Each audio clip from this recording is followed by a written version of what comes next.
이 말씀을 보도록 하겠습니다. 누가복음 15장 18절에서 24절입니다. 누가복음 15장 18절에서 24절입니다. 우리 한 절씩 교독하도록 하겠습니다. 내가 일어나 아버지께 가서 이르기를 아버지 내가 하늘과 아버지께 죄를 지었사오니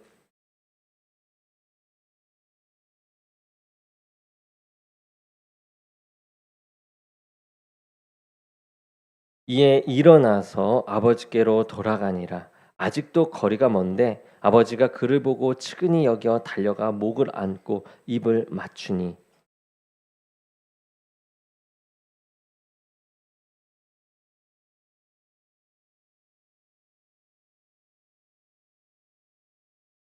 아버지는 종들에게 이르되 제일 좋은 옷을 내어다가 입히고 손에 가락지를 끼우고 발에 신을 신기라.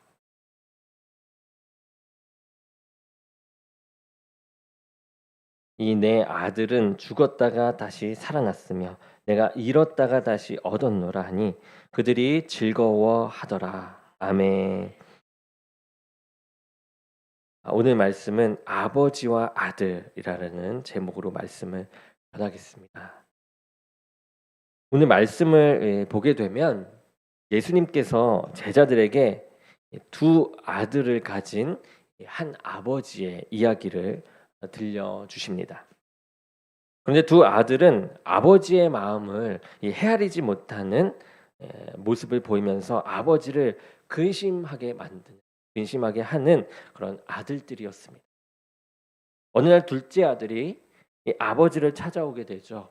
그리고 이 아버지께 요구하는 것이 있습니다. 자신에게 해당하는 그 유산을 먼저 나에게 지금 주세요라는 것이죠. 먼저 달라는 것입니다. 이 아버지가 돌아가신 것도 아니었어요. 그렇다고 이 병에 든 것도 아닌데 그러한 이 무례한 요구를 그 아들의 마음 속에는 아버지를 떠나 살고 싶어 하는 것, 그러한 마음이 있었다라는 것이죠. 아버지의 간섭 없이 자신의 마음대로 자유롭게 살면 참 행복할 것 같았습니다. 그래서 아버지에게 이 유산을 달라고 하고 아버지는 돌아가신 셈 치고서 자신은 이 재산을 가지고 멀리 떠나는 것이었죠. 그렇게 해서 작은 아들은 이 먼 타국으로 떠나게 됩니다. 그리고 타국 땅에서 모든 재산을 탕진하게 되죠. 그리고 다시 아버지가 계시는 그 집으로 돌아오게 됩니다. 그리고 큰 아들은 그러한 자기 동생을 반겨주는 이 아버지의 모습을 보고 못마땅해 하며 오히려 원망을 하죠. 그리고 자신의 동생으로 인해서 불쾌해 이 이야기가 우리가 잘 아는 탕자의 유 말씀이죠. 예수님은 이 두 아들의 아버지의 이 모습을 통해서 그분이 유대인과 이방인의 아버지요 곧 우리의 하나님 아버지임을 말씀하고 계십니다. 예수님은 우리가 그 하나님 아버지의 모습을 보면서 그 아버지의 마음을 헤아리고 그 마음에 합당한 자로 살아가기를 원하시는 것이죠. 오늘 말씀을 통해서 이 세상 사람들을 향하신 이 아버지 하나님의 모습을 한번 바라보시기를 바랍니다. 그러면서 또한 하나님의 자녀된 우리의 모습을 살펴볼 수 있는 그 시간이 되기를 바랍니다. 우리는 아버지를 버리고 떠나는 작은 아들의 모습을 보면서 아버지를 떠난 사람들의 이 뒷모습을 바라보시는 하나님 아버지의 아픔을 보게 됩니다. 이 사람은 하나님의 형상대로 존귀하게 지음받은 하나님의 자녀입니다.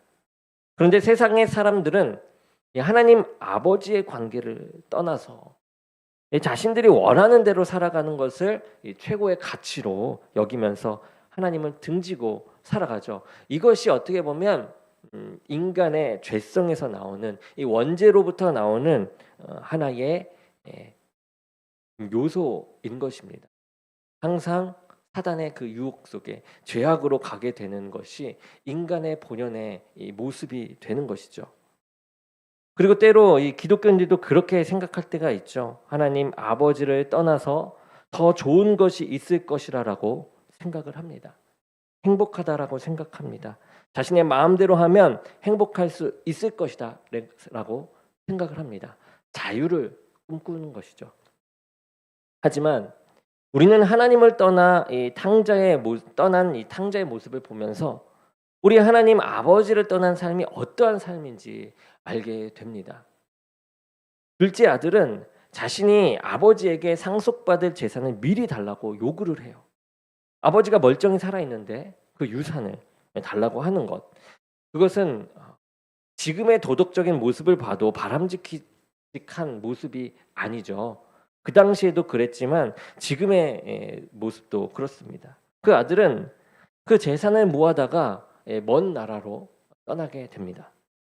아버지의 손 미치지 않는 곳, 아버지의 관계가 단절된 곳으로 떠나게 된 것이죠. 그런데 그러한 아들에게 유산을 먼저 챙겨서 보내는 아버지의 모습도 어떻게 보면 이상해 보입니다. 그러한 자식이라면 어떻습니까? 혼을 내야 되는 것이 더 맞다라고 생각하지 않습니까? 떠나지 않도록 해야 하는 것이 맞지 않습니까? 빈손으로 내쫓을만 하지 않습니까? 그런데 아버지는 그렇게 하지 않고 그 손에 재산을 쥐어서 보냅니다. 어차피 떠날 것을 알기에 잡지 못하고 떠난 아들의 뒷모습을 바라보면서 안타까워. 그리고 예수님은 아버지를 떠난 삶이 어떠한 삶인지 이 둘째 아들을 통해서 보여주십니다. 행복해지겠다고 이 아버지를 떠나는데 그것도 잠시. 작은 아들은 아버지께서 주신 그 재산을 가지고 먼 나라에서 허랑방탕하게 쓰게 됩니다. 자신이 맞다고 생각하는 대로 그 재산을 모두 낭비를 했습니다.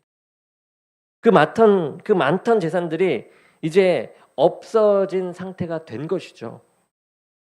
이 설상가상으로 돈을 다 탕진한 이후에 그 나라에 크게 흉년이 들어요. 그래서 먹고 살기가 더 너무 힘들어지게 됩니다. 어쩔 수 없이 이 먹고 살기 위해서 돼지를 치는 일을 이제 자신이 자유함을 위해서 돈을 들고 나왔는데 이제 자유함을 뺏긴 그 일을 해야 하는 실정에 이르게 됩니다. 그래서 돼지를 치는 일을 하게 되는 것이죠. 그런데 이 유대인들에게 있어서 이 돼지를 친다라는 것 어떤 의미이냐? 부정적인 일을 하는 그런 의미입니다. 부정적인 일을 하는 것이었어요. 유대인들은 돼지를 부정하다고 여겼기 때문에 먹지도 않고 기르지도 않았습니다. 그런데 이 아들은 이제 아무것도 없기 때문에 먹고 살기 위해서 이방 사람들을 위해 부정하다라고 여기는 그 일을 하면서 내고 있었던 것입니다. 그렇게 일을 하면서 배를 채울 수가 없는 그 허기가 몰려옵니다. 둘째 아들은 그 허기진 배를 좀 채워보기 위해서 돼지가 먹는 그 쥐염 열매를 좀 먹어보려고 합니다. 그렇지만 그 쥐염 열매를 주는 사람도 없었습니다.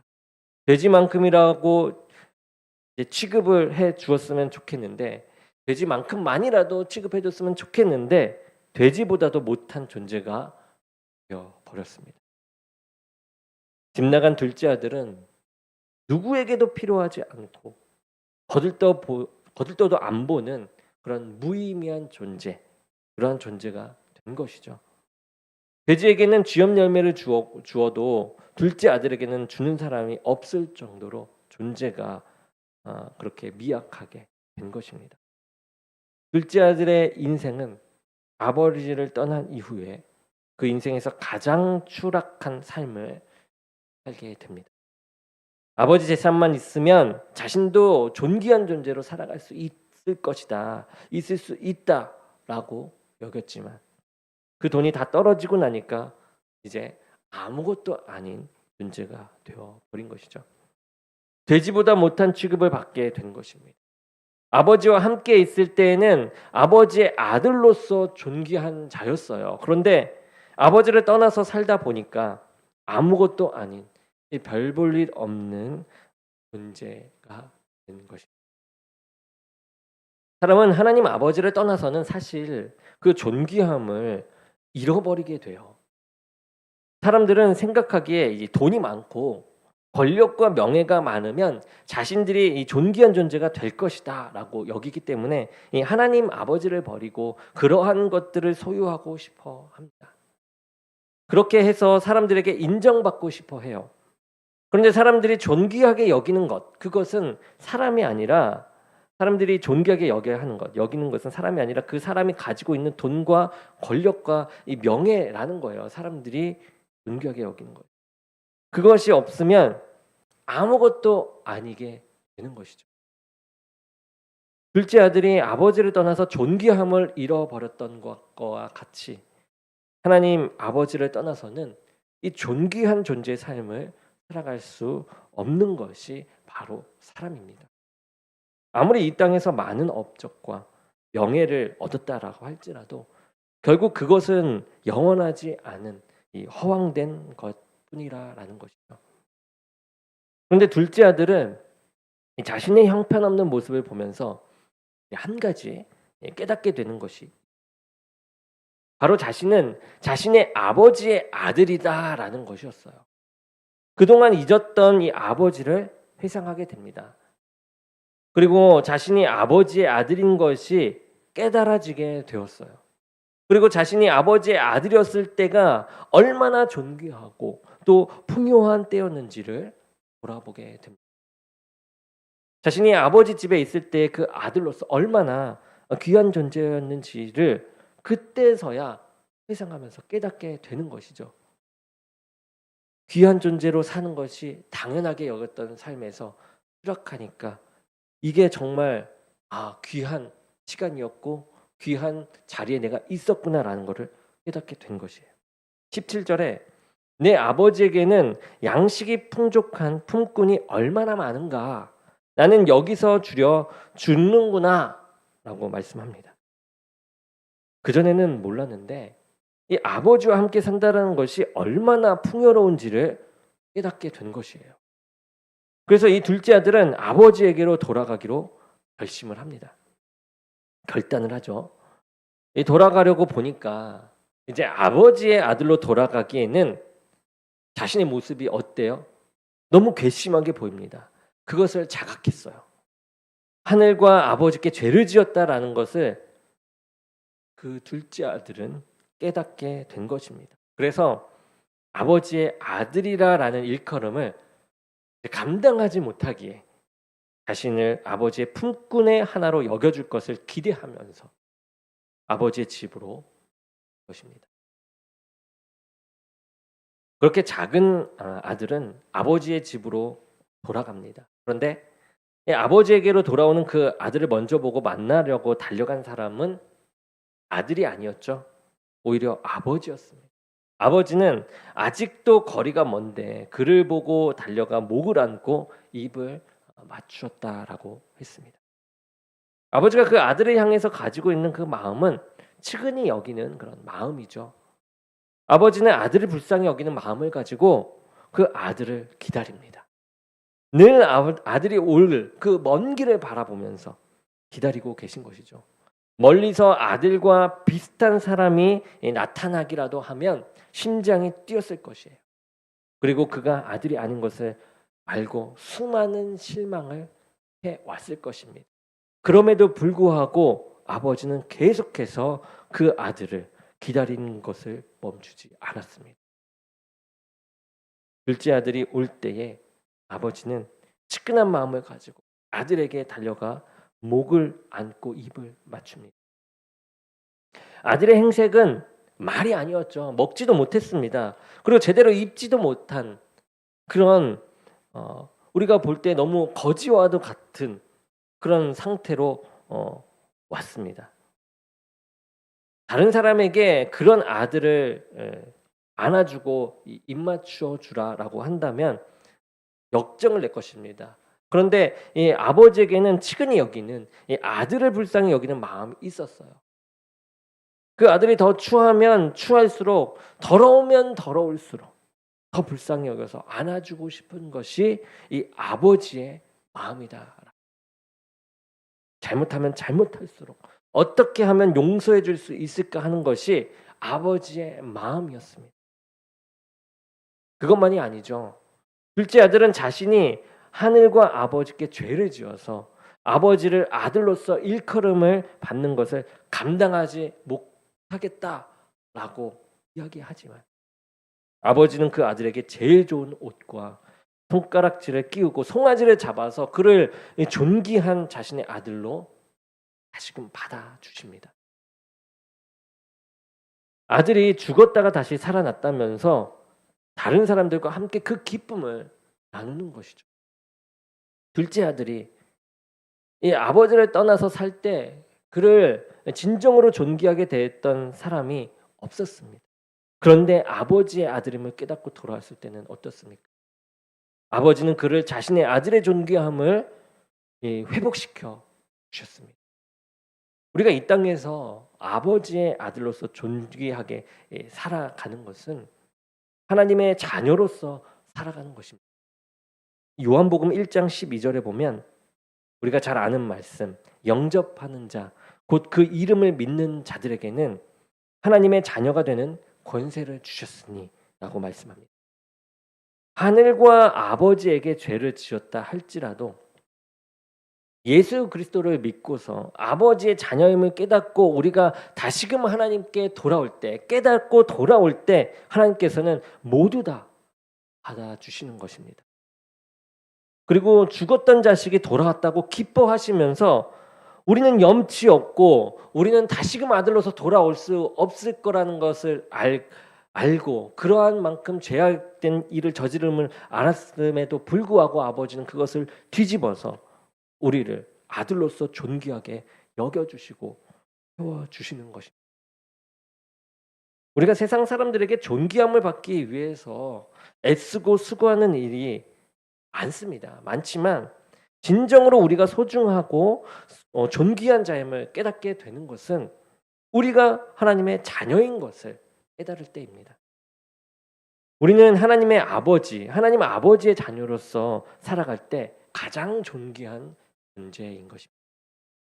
그리고 하나님 아버지는 하나님과 함께 있는 것이 얼마나 풍요로운 삶인지를 알기를 원하세요.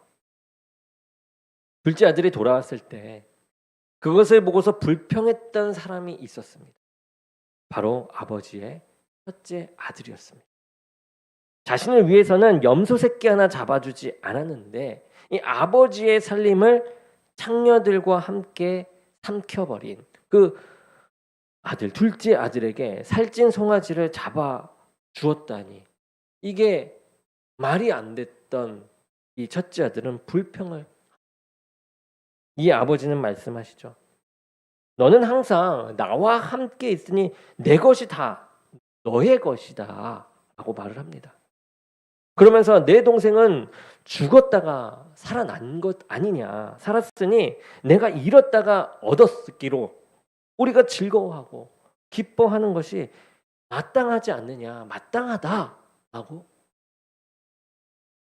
아버지의 마음속에는 그 잃어버린 재물이 눈에 들어오지 않아요. 그것은 없어질 것이기 때문에 그것을 보지 않습니다. 재물을 보지 않아요. 오히려 죽었다고 여겼던 그 아들이 살아 돌아왔고 마땅한 일을 함께 돌아온 그 마땅한 일을 함께 즐거워하고 기뻐하는 것, 그게 아버지의 마음이었던 것입니다. 하지만 첫째 아들의 눈에는 살아 돌아온 자기 동생이 눈에 들어오지 않아요. 괘씸하게 보일 뿐입니다. 아버지의 그 재산을 탕진하고 돌아온, 추악하게 살다가 돌아온 정죄받을 동생만으로 여겼던 것입니다. 첫째 아들은 아버지의 기쁨을 이해할 수 없었고 함께 기뻐할 수도 없었습니다. 그 마음이 계속 가득 사로잡혀 있었기 때문이죠. 이 렘브란트라는 화가가 있습니다. 이 화가가 그린 돌아온 탕자라는 그림이 있어요. 아들이 거지가 되어 돌아왔는데 아버지는 그 아들을 꼭 안아줍니다. 그런데 그 아버지의 손을 자세히 보면 양손이 달라요. 한 손은 어머니의 손이고 한 손은 아버지의 손입니다. 하나님 아버지의 마음속에는 어머니의 모습도 아버지의 모습도 함께 내재되어 있습니다. 그리고 그것을 뒤에서 옆에서 못마땅하게 째려보는 사람이 있는데 큰 아들입니다. 그러한 그림이죠. 이 헨리 나우엔이라는 영성 신학자를 아실 것입니다. 이분은 그 그림을 몇 시간씩 바라보면서 묵상을 하죠. 그리고 자신이 그림 속에 나온 탕자라고 생각하게 되었습니다. 그런데 그 그림을 자꾸만 보면서 자기가 바로 그 집 안에 있는 큰 아들인 것을 다시금 느끼게 되었다라고 합니다. 내가 돌아온 탕자가 아닌 오히려 그 큰 아들과 같은 사람이지 않는가라는 걸 느꼈다라는 것이죠. 신앙생활을 오래 했지만 마음이 굳어지고 완악해져서 하나님 아버지의 마음을 가지고 있지 않은 자신의 모습을 보게 된 것입니다. 긍휼한 마음, 죽었던 영혼, 잃어버렸던 영혼이 살아 돌아오는 것에 대한 그 기쁨을 누리지 못하는 그 모습이 나한테도 있지 않는가라는 그런 마음을 느끼게 된 것이죠. 사도 바울은 고린도전서 13장 11절에 이렇게 이야기합니다. 내가 어렸을 때에는 말하는 것이 어린아이와 같고 깨닫는 것이 어린아이와 같고 생각하는 것이 어린아이와 같다가 장성한 사람이 되어서는 어린아이의 일을 버려놓으라 라고 합니다. 그러면서 12절에 보면 이제는 내가 부분적으로 아나 그때에는 주께서 나를 아신 것 같이 내가 온전히 알리라 라고 말씀합니다. 하나님 아버지의 마음을 헤아리고자 하는 사람이 장성한 신앙의 사람인 것입니다. 예수님은 두 아들을 가진 이 아버지의 이야기를 통해서 유대인들이 그리고 이방인들이 하나님 아버지의 이 애틋한 마음을 알기를 원하셨어요. 기독교인들과 세상 사람들이 하나님의 이 마음을 깨닫기를 원하신 것입니다. 아버지와 멀리 떨어져 살겠다고 세상의 물질을 따라 떠나는 그런 아들을 붙잡을 길 없어서 안타깝게 그 뒷모습을 바라보면서 원해야 했던 그 아버지의 마음, 그게 우리 하나님 아버지의 마음이야 라는 것이죠. 우리는 돌아온 탕자의 모습, 둘째 아들의 모습이 되기도 하고 첫째 아들의 모습입니다. 하나님을 믿는다고 하면서도 하나님을 외면하고 등을 돌리며 존귀함을 잃어버리고 살아가는 그 아들을 바라보는 아버지. 이 아버지의 안타까운 마음, 그 마음을 우리가 알아야 합니다. 그리고 비록 거지와 같은 이 초라한 모습이지만 그래도 자신이 하나님 아버지의 아들임을 깨닫고 돌아올 때 불쌍히 여기시며 얼마나 진심으로 기뻐하시는지 알기를 원하십니다. 오늘 이 땅에서 우리가 존귀하게 살아갈 수 있는 것은 이 죄된 우리를 용납해 주시고 자신의 아들로 삼아 주신 하나님 아버지로 인한 것입니다. 우리는 죄 속으로 늘 빠져나가요. 이게 인간의 본연의 성향입니다. 그러한 상황 속에서 우리가 항상 예배드리고 말씀을 묵상해야 되고 기도를 계속해야 하고 쉬지 말고 기도하라 범사에 감사하라 라고 하신 그 이유가 다 있는 것이에요. 늘 우리는 죄악으로 가려고 하는 가지기 때문에 늘 그래서 하나님께로 돌아오고 하나님의 그 존귀함을 계속 지켜나가게 하기 위해서 하나님이 긍휼한 마음으로 너가 죄인이지만 다시금 돌아올 때 내가 받아줄 그 넓은 마음이 있으니 언제든 오라는 것이죠. 그리고 그 마음을 가지고 늘 그 깨달음을 늘 기억하면서 잃어버리지 않고 나가길 원하시는 것입니다. 첫째 아들처럼 항상 곁에 있으니 긍휼함을 잃어버리는 그런 모습이야. 항상 있으면서도 늘 깨달으면서 감사하고 아버지의 모습을 닮아 둘째 아들을 환영하고 기뻐할 수 있는 모습이 되기를 위해서는 원하시는 것입니다. 하나님 아버지와 함께 있을 때 여러분 풍요합니다. 그분 안에서는 우리의 존귀함을 찾을 수가 있어요. 모든 사람에게 이 업신여김을 당한다 할지라도 하나님께 돌아오는 자들을 하나님은 분명 기뻐 받아 주십니다. 그러며 그를 하나님의 자녀로 삼아 주시는 것이죠. 여러분, 우리 모두 하나님 아버지의 마음과 합할 수 있기를 원합니다. 하나님의 마음을 헤아릴 수 있는 사람이 되기를 원합니다. 그러한 하나님의 자녀가 되기를 원해요. 하나님과 늘 함께 살면서 하나님이 아파하실 때 함께 아파하고 기뻐하실 때에 함께 기뻐하며 주님의 마음을 헤아리고 그 뜻에 순종할 수 있는 하나님의 아들, 딸로서의 그 삶을 살아갈 수 있는 저 그리고 여러분이 되기를 원합니다. 이건 저한테 하는 얘기예요, 솔직히 여러분. 그리고 이 말씀, 깨달은 말씀을 여러분들한테 전하라고 하시기 때문에 하는 말씀이고요. 언제나 이 강단에 서서 설교를 전할 때는 하나님께서 먼저 저에게 이런 말씀으로 너가 깨달아라 하는 거 아니겠습니까? 저조차도 이러한 인간적인 마음으로 부족함 가운데 있지만 하나님은 늘 돌아오라고 하시면서 하나님의 시선으로 보길 원하심을 언제나 깨달으며 나아가는 제가 되기를 원하고 또 여러분이 되기를 원합니다. 언제나 그러한 삶 가운데 하나님께 인정받고 늘 그 존귀함 가운데 살아가는 우리 모두가 되기를 원합니다. 네, 기도하겠습니다. 사랑의 주님, 감사합니다. 늘 말씀으로 먼저 주의 종을 깨닫게 하시고 우리 함께 나누면서 주의 시선으로 이 세상을 바라볼 수 있게 하시는 감사드립니다. 말씀이 늘 우리 가슴속 깊이 새겨지며 이 말씀으로 향하는 우리의 모습 가운데 하나님이 우리들의 모습을 기뻐 받으실 줄 압니다. 늘 주님을 놓지 않고 늘 주님을 의지하며 살아가는 우리 모두가 되게 이끌어 주시옵소서. 예수 그리스도의 이름으로 기도드립니다. 아멘.